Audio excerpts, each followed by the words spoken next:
झूठो के राम जी दिल तुम बनौला हो, ऊपर से प्रीत के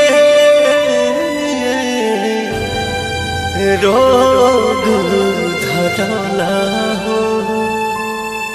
हंसत जिंदगी में कहे अगिया लगौला हो, झूठो के राम जी दिल तुम बनौला हो, ऊपर से प्रीत के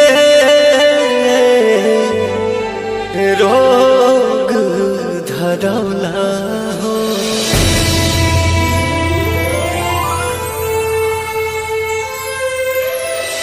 कबो नहीं पूरा भइल प्यार के कहानी, कितना दीवाना मरले कितनी दीवानी।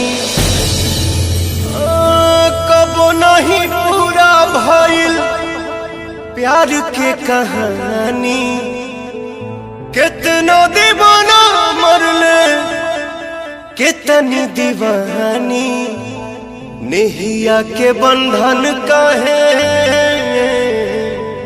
जोड़ के तू रौला हो, हंसत जिंदगी में काहे अगिया लगौला हो। हंसत जिंदगी में काहे अगिया लगौला हो, झूठो के राम जी दिल तू बनौला हो, ऊपर से प्रीत के रोग धरौला हो।